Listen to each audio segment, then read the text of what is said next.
Shalom Bapak Ibu Saudara dikasihi dan diberkati oleh Tuhan. Jumpa kembali dengan saya Pendeta Yusuf Panggo di dalam program kita Renungan Firman Tuhan.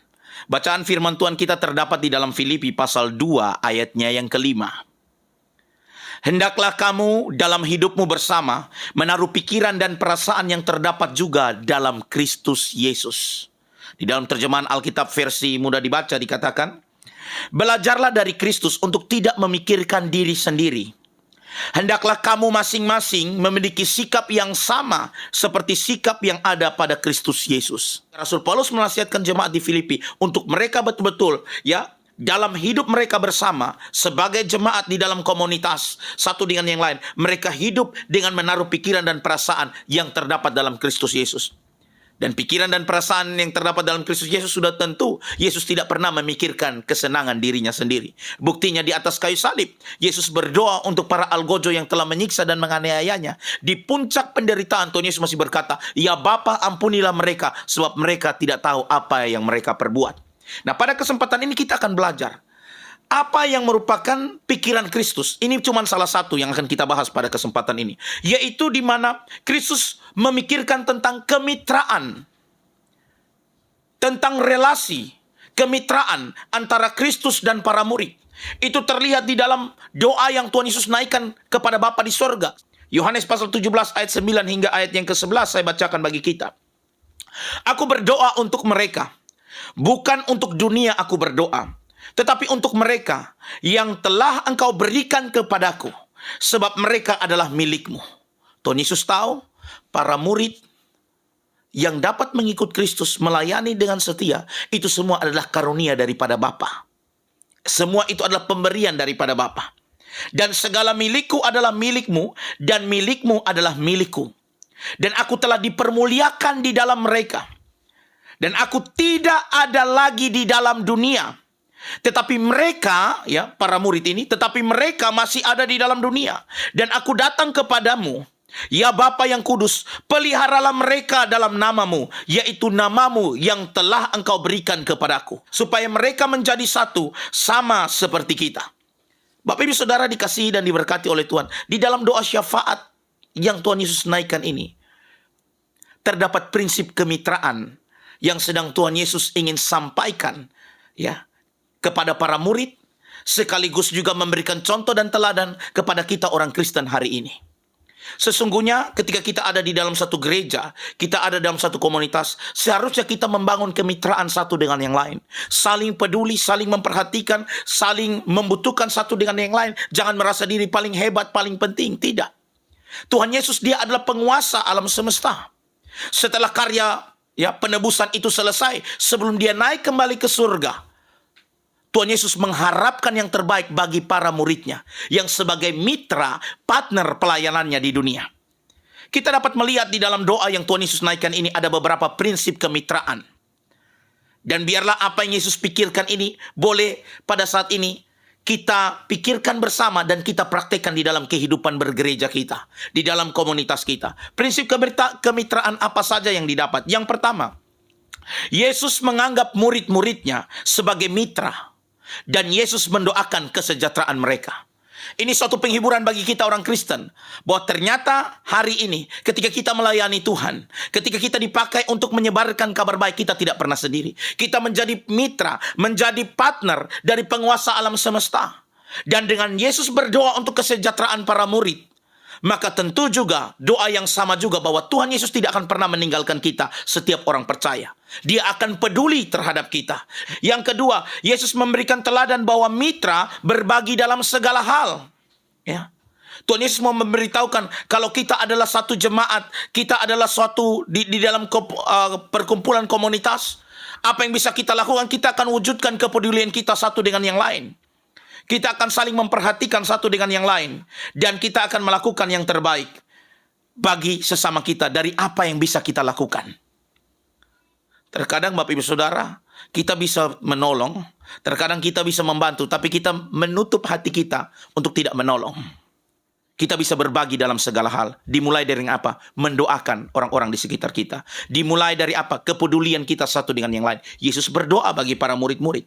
Prinsip kemitraan yang ketiga, Yesus menginginkan yang terbaik bagi para mitranya hari ini. Di dalam satu gereja, apakah kita melihat kepedulian satu dengan lain? Kita mengharapkan sesuatu yang baik bagi jemaat yang satu atau jemaat yang lain. Kita saling peduli satu dengan yang lain. Atau kita merasa iri dan dengki ketika satu jemaat berhasil dan kita mungkin kurang beruntung.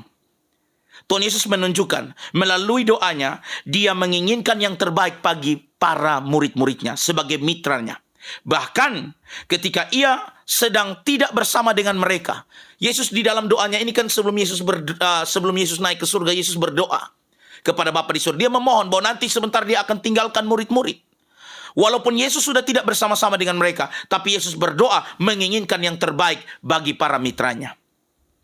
Kemudian prinsip yang keempat, dalam kemitraan itu, kita belajar bahwa Yesus merindukan dan mendoakan agar murid-murid mereka memiliki kesatuan yang sama di antara satu sama lain. Seperti yang diwujudkan dalam hubungan Kristus dengan Bapa, memiliki kesatuan yang erat. Hal itu terbukti bahwa sebelum Tuhan Yesus memulai satu pelayanan, setelah pelayanan selesai mungkin di malam hari, di subuh Tuhan Yesus sudah mulai membangun persekutuan dengan Bapa di surga.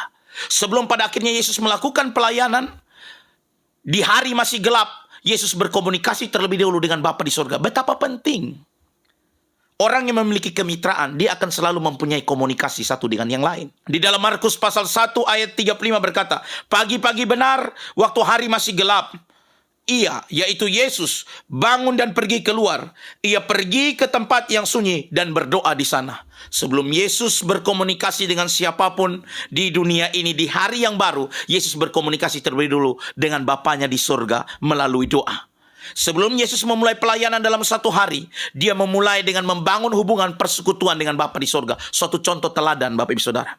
Suatu kemitraan, hubungan yang baik. Dan ini pesan bagi setiap pelayan bahwa betapa penting engkau memiliki hubungan dengan Bapa di surga. Tidak peduli sesibuk apapun pelayananmu. Yesus sebelum memulai pelayanan di hari itu, dia membangun komunikasi terlebih dahulu, persekutuan dengan Bapa di surga. Nah, itu juga yang Tuhan Yesus inginkan di dalam kehidupan para murid, dalam kemitraannya, bahwa murid-murid itu menjadi satu, memiliki kesatuan hati di dalam melayani. Sungguh luar biasa, Yesus menganggap para murid sebagai mitranya. Dan bahkan hari ini kita orang percaya juga sebagai mitra kerajaan Allah, di mana kita ditugaskan untuk membawa terang Tuhan, ya, untuk menyinari kegelapan dunia. Kita diberikan tugas untuk menjadi garam, supaya apa? Ya, menolong jangan adanya pembusukan, adanya kerusakan. Hidup kita harus menjadi garam dan terang, membawa terang Tuhan. Kita sebagai mitra Tuhan.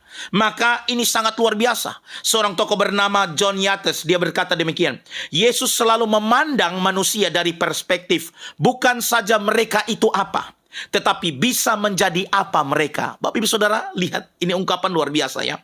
Yesus selalu memandang manusia dari perspektif bukan saja mereka itu apa, tetapi bisa menjadi apa mereka. Itu yang diteladankan oleh Tuhan Yesus.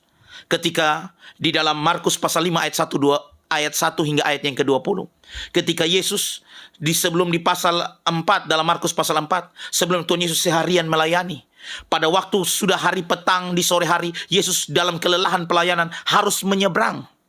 Dalam penyeberangan itu mereka diterpa oleh angin taufan, badai. Padahal mereka lelah pelayanan seharian. Tapi Yesus berkata pada waktu petang itu, mari kita bertolak ke seberang. Kita lihat tindakan Tuhan Yesus dengan dia tidak memikirkan kelelahan setelah pelayanan seharian. Tuhan Yesus tidak mempedulikan bahwa nanti adanya badai di situ. Dan bahkan Tuhan Yesus rela 2.000 ekor babi mati lemas di situ. Hanya untuk jiwa yang harus diselamatkan, seorang yang dikuasai roh jahat. Kenapa Tuhan Yesus memiliki semangat pelayanan yang begitu luar biasa? Karena apa? Yesus selalu memandang manusia dari perspektif bukan saja mereka itu apa. Tuhan Yesus tidak lihat, oh di sebelah itu ada orang gila, tidak. Atau orang kerasukan roh jahat. Tapi Yesus tahu bahwa orang tersebut bisa menjadi apa pada akhirnya. Dan kita tahu bersama, sebelum Petrus berkhotbah, sebelum para murid mulai pelayanan, justru orang gila di Gerasa ini sudah dipakai untuk bersaksi menceritakan kebaikan Tuhan. Dicatat di dalam Markus pasal 5 ayat 18 hingga ayat yang ke-20. Pada waktu Yesus naik lagi ke dalam perahu, orang yang tadinya kerasukan setan itu meminta supaya ia diperkenankan menyertai dia. Yesus tidak memperkenankannya, tetapi ia berkata kepada orang itu, pulanglah ke rumahmu kepada orang-orang sekampungmu, dan beritahukanlah kepada mereka segala sesuatu yang telah diperbuat oleh Tuhan atasmu, dan bagaimana ia telah mengasihi engkau. Orang itu pun pergilah dan mulai memberitakan di daerah Dekapolis segala apa yang telah diperbuat Yesus atas dirinya, dan mereka semua menjadi heran. Puji Tuhan. Betapa berharganya kita, Bapak Ibu Saudara. Bahkan untuk orang gila, Tuhan Yesus rela tidak memikirkan kelelahan dia dalam pelayanan. Setelah seharian melayani, Tuhan Yesus tidak pikir nanti ada badai di situ. Tuhan Yesus tidak berpikir nanti ada 2.000 ekor babi yang mati lemas. Betapa berharganya jiwa tersebut. Kalau Tuhan Yesus hanya memanjang dia sebagai orang gila, mungkin Tuhan Yesus tidak perlu menyeberang. Tapi Tuhan Yesus tahu nanti akan jadi seperti apa orang ini. Ini merupakan prinsip kemitraan. Hari ini ketika kita ada dalam satu gereja komunitas, bagaimana kita melihat pelayan-pelayan kita? Apakah kita hanya sebatas memanfaatkan pelayan dan jemaat kita? Oh, ini karena orang kaya kita bisa manfaatkan, uangnya banyak.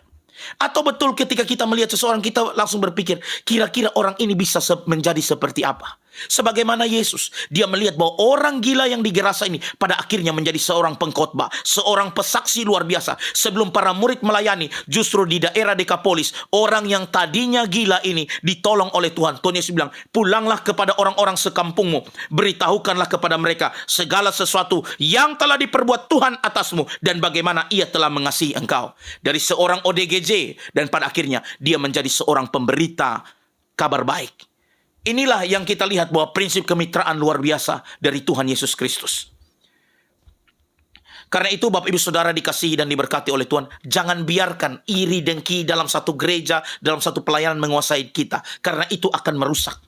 Sebab di dalam Yakobus pasal 3 ayat 14 sampai 16 jelas berkata, jika kamu menaruh perasaan iri dan kamu mementingkan diri sendiri, janganlah kamu memegahkan diri dan janganlah berdusta melawan kebenaran.